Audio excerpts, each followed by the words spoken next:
Inggris adalah induk dari segala kejahatan dunia hari ini. Siapa yang memberikan tanah Palestina itu ke Israel? Palestina dijajah oleh Inggris dan Inggrislah yang memberikan tanah itu kepada Israel.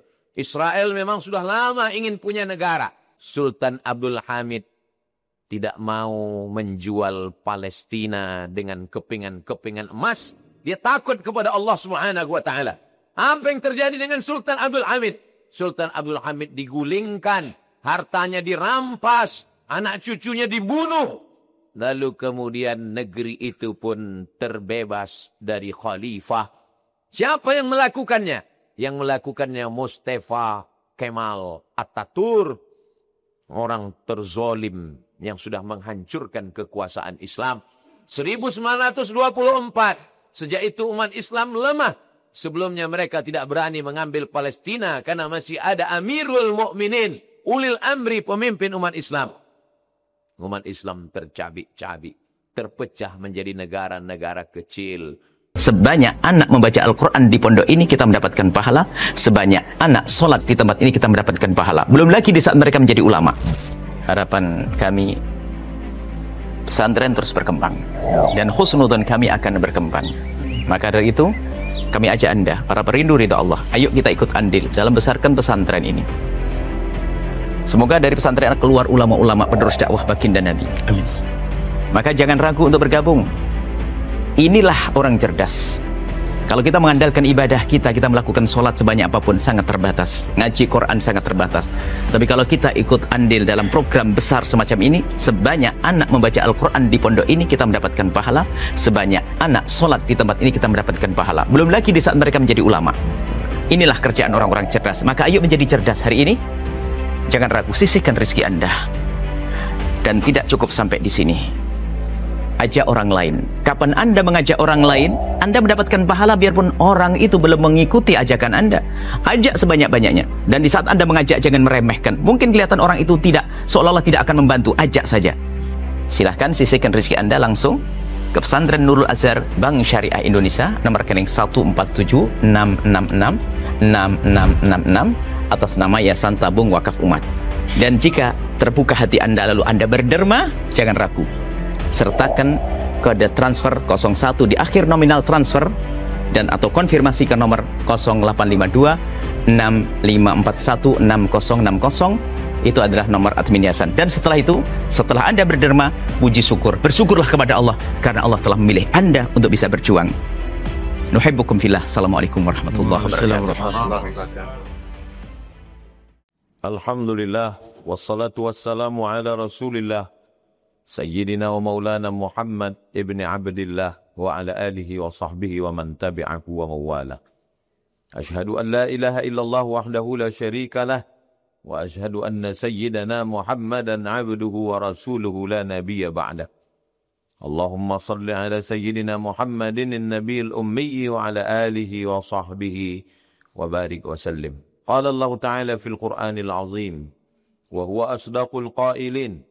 أعوذ بالله من الشيطان الرجيم يا أيها الذين آمنوا اتقوا الله حق تقاته ولا تموتن إلا وأنتم مسلمون وقال تعالى في آية أخرى يا أيها الذين آمنوا اتقوا الله وقولوا قولا سديدا يصلح لكم أعمالكم ويغفر لكم ذنوبكم ومن يطع الله ورسوله فقد فاز فوزا عظيما عباد الله أوصيكم ونفسي بتقوى الله وطاعته فقد فاز المتقون.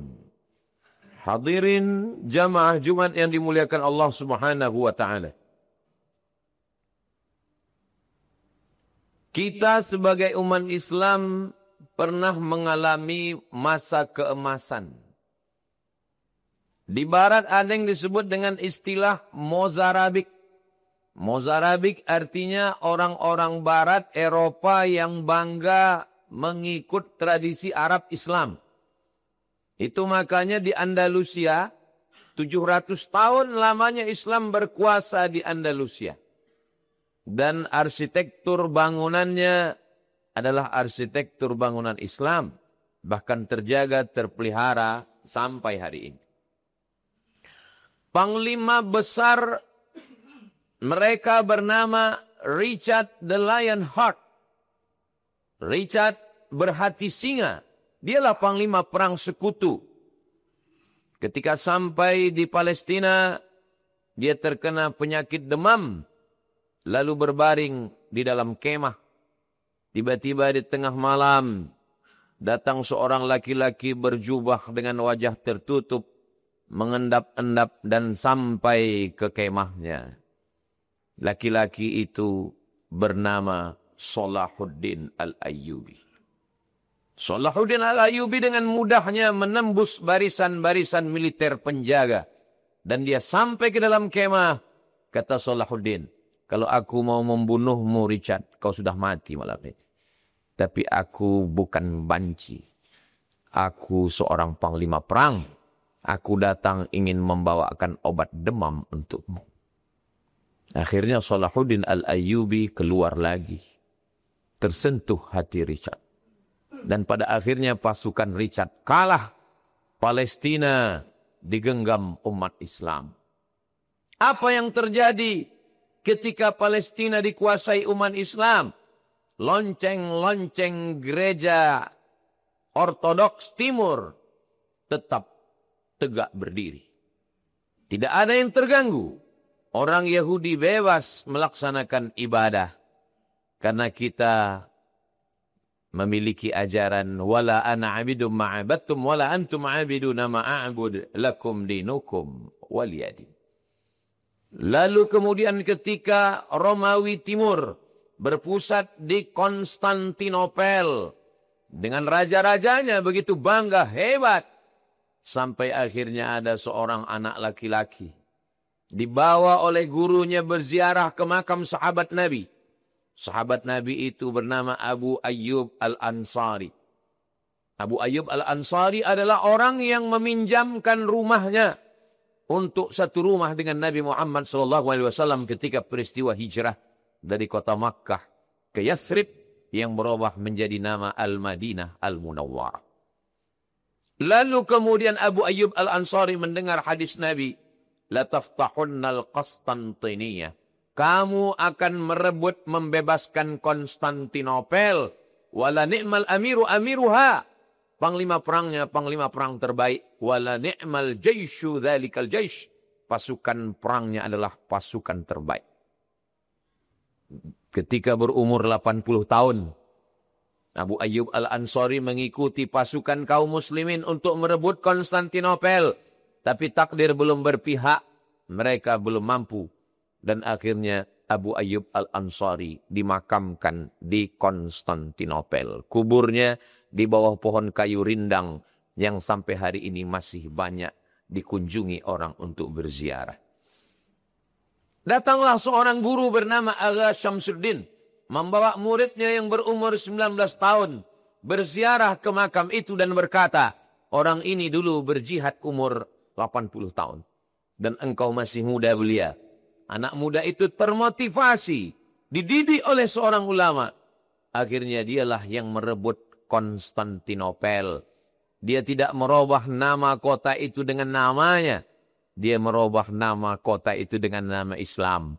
Konstantinopel berubah menjadi nama Istanbul, kota Islam. Begitulah umat Islam ketika dia punya kekuasaan.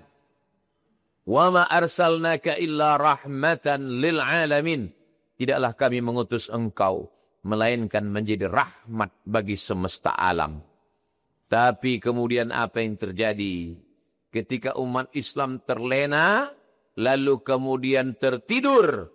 Ketika dia tertidur, lelap, terlupa, sibuk dengan khilafiyah, sibuk dengan masalah-masalah yang kecil, remeh-temeh.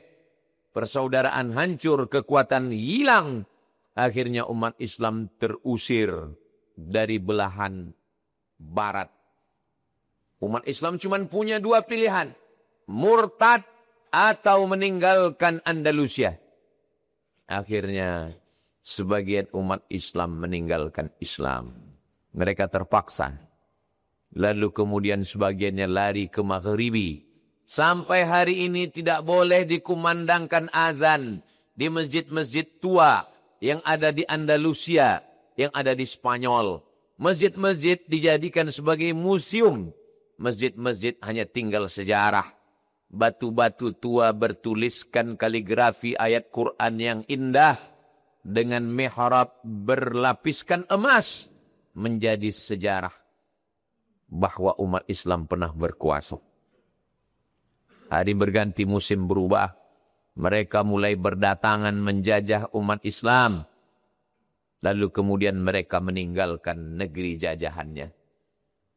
Spanyol datang ke Maluku.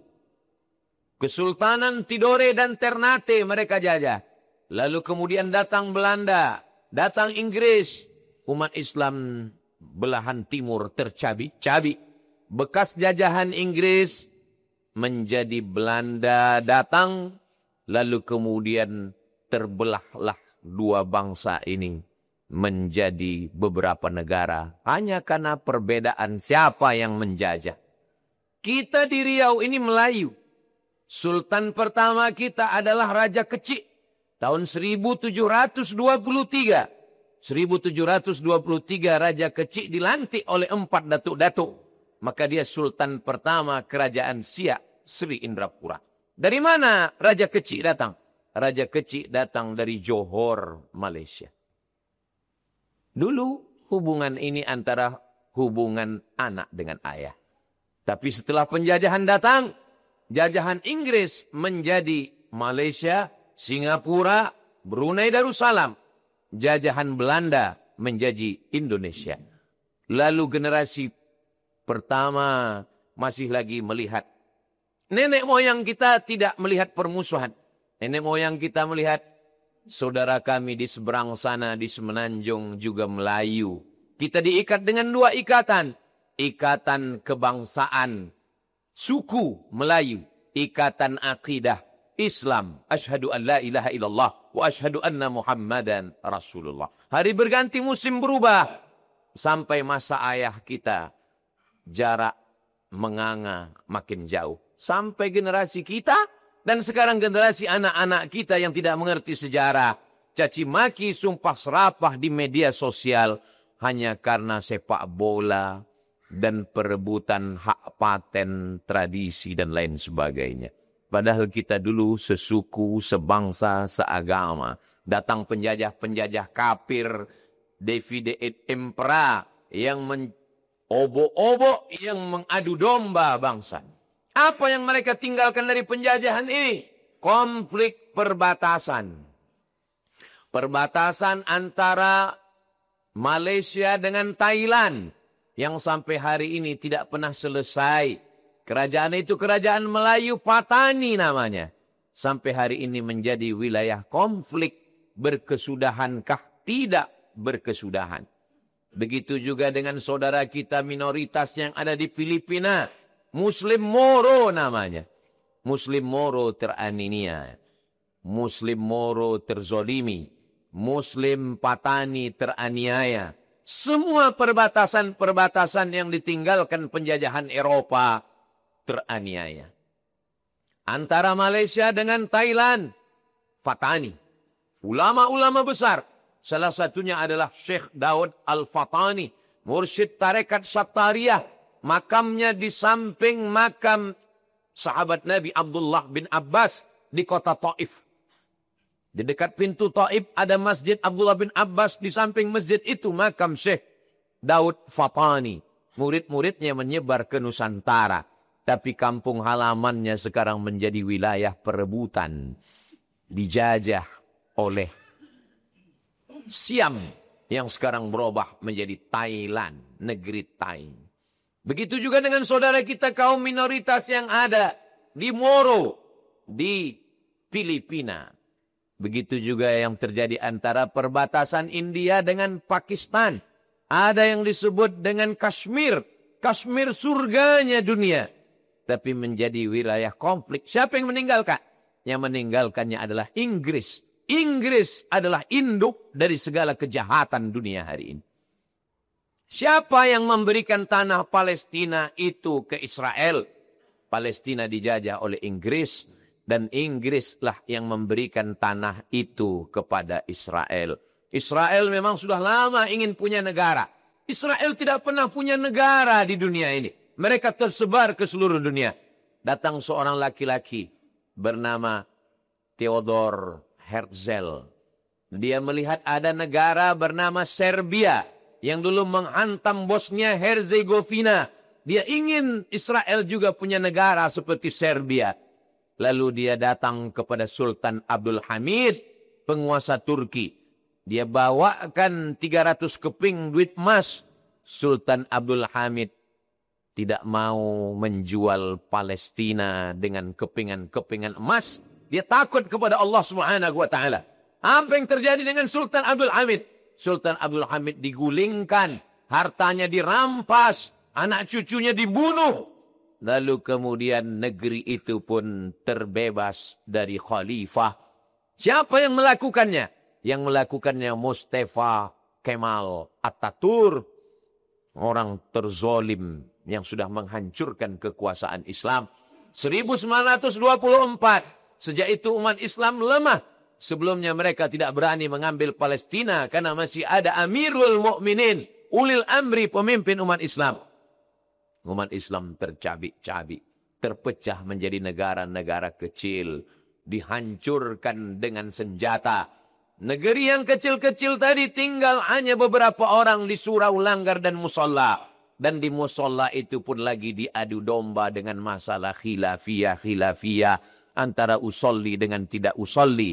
Antara kaki celana menutup mata kaki atau tidak. Antara kunut subuh atau tidak. Antara zikir jahar atau tidak. Antara tahlil atau tidak. Siapa punya kerja? Ini adalah kerja-kerja orang-orang kafir ingin melemahkan umat Islam. La tanaza'u, jangan kamu berkelahi. Fatabshalu, kamu akan gagal. Watadhhaba ri'ukum, kamu akan kehilangan semangat. Puncak daripada kelemahan umat Islam adalah ketika kiblatnya dirampas. 2 juta orang merana, mati kelaparan. Gambarnya ditonton setiap hari. Tapi umat Islam tidak bisa berbuat apa-apa. Negeri yang diberi Allah Ta'ala minyak, diberi gas, kaya raya. Bukannya menolong dan membantu, malah mengundang Trump, memberikan pesawat mewah, memberikan uang. Dan uang itu dari hasil jamaah haji Indonesia yang berkunjung ke Baitullah. Kita sampai pada titik terlemah umat Islam hari ini. Dan tidak ada satupun mereka yang berkoar-koar, yang berani berteriak, membid'ah-bid'ahkan. Tidak ada satupun mereka yang berani berkata-kata bahwa perbuatan itu salah. Kenapa? Karena mereka didoktrin untuk taat dan patuh kepada pemimpin walaupun salah. Salah pemimpinnya itu. Tapi tidak pernah dia ribut. Dia hanya meributkan orang tahlil. Dia hanya meributkan orang maulid. Dia hanya meributkan orang barzanji. Dia hanya berani berteriak kepada umat Islam. Inilah yang terjadi hari ini. Umat Islam sampai pada titik terlemah. Apa yang bisa kita lakukan? Perbuatan terlemah yang bisa kita lakukan hanya bisa mengirim 1 rupiah, 2 rupiah dari uang yang halal melalui lembaga yang resmi Basnas, Badan Amil Zakat Nasional Republik Indonesia, membelikan mereka selimut. Karena bulan Desember, Januari dinginnya setengah mati. Menggalikan sumur bor. Karena sumur mereka sudah ditutup dengan cor semen oleh tentara Israel. Membukakan sekolah. Rumah sakit Istiqlal yang dibangun Indonesia hancur rata dengan tanah. Tapi kita umat Indonesia Muslim tidak pernah berputus asa. Pisang emas bawa berlayar, masa sebiji dalam peti, hutang emas dapat dibayar, hutang budi di bawah mati. Karena yang pertama mengakui kemerdekaan Republik Indonesia adalah Mesir. Jamaluddin, Salahuddin Al-Ayyubi dulu. Lalu kemudian Gamal Abdul Nasir dari Mesir. Tapi kemudian negara-negara Arab itu mau mengakui kemerdekaan Indonesia. Karena Mufti Husaini dari Palestina menggalang persatuan. Mereka dulu mendukung kemerdekaan kita. 80 tahun sudah. Apa yang kita lakukan untuk Palestina? Paling tidak kita sadarkan anak-anak kita. Tontonkan penderitaan anak Palestina kepada anak-anak kita. Perlihatkan penderitaan mereka kepada anak-anak kita. Dan yang paling ringan adalah menggerakkan anak lidah dalam setiap solat. Kumandang doa. Ad-doa usilahul mu'min. Doa senjatanya orang beriman. Kenapa kita dihidupkan Allah di zaman ini? Kalau kita hidup di zaman Salahuddin Al-Ayyubi, kita tidak dituntun. Kalau kita dihidupkan di zaman Muhammad Al-Fatih, kita tidak dituntun. Kita dihidupkan Allah tahun 1447 Hijrah. Kita akan diminta tanggung jawab di hadapan Allah. Apa yang kau lakukan ketika saudaramu teraniaya? Apa yang bisa kita jawabkan nanti di hadapan Allah Subhanahu wa ta'ala. Barakallahu li wa lakum fil Qur'anil azim. ونفعني وإياكم بما فيه من الآيات والذكر الحكيم وتقبل مني ومنكم تلاوته إنه هو الغفور الرحيم.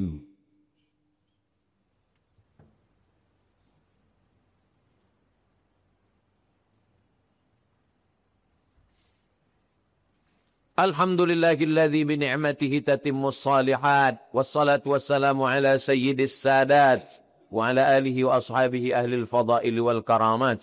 أشهد أن لا إله إلا الله وحده لا شريك له وأشهد أن محمدا عبده ورسوله لا نبي بعده. اللهم صل على سيدنا محمد النبي الأمي وعلى آله وصحبه وبارك وسلم.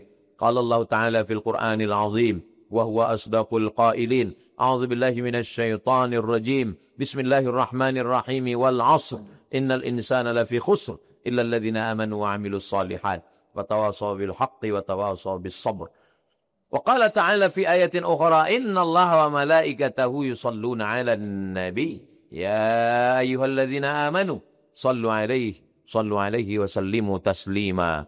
اللهم اغفر للمسلمين والمسلمات والمؤمنين والمؤمنات الأحياء منهم والأموات برحمتك يا أرحم الراحمين. اللهم انصر الإسلام والمسلمين. اللهم انصر إخواننا المجاهدين في فلسطين ودمر أعداءك أعداء الدين. اللهم شتت شملهم وفرق جمعهم واجعل كيدهم في نحورهم. اللهم زلزلهم زلزالا شديدا. اللهم دفع عنا الغلاء والوباء والفحشاء والربا والزنا والمنكر والسيوف المختلفة والشدائد والمحن ما ظهر منها وما بطن من بلدنا هذا إندونيسيا خاصة ومن بلدان المسلمين عامة. عباد الله أوصيكم ونفسي بتقوى الله وطاعته فقد فاز المتقون. إن الله يأمر بالعدل والإحسان وإيتاء ذي القربى وينهى عن الفحشاء والمنكر والبغي يعظكم لعلكم تذكرون. فاذكروا الله العظيم يذكركم واسألوه من فضله يعطكم ولذكر الله أكبر والله يعلم ما تصنعون. أقم الصلاة.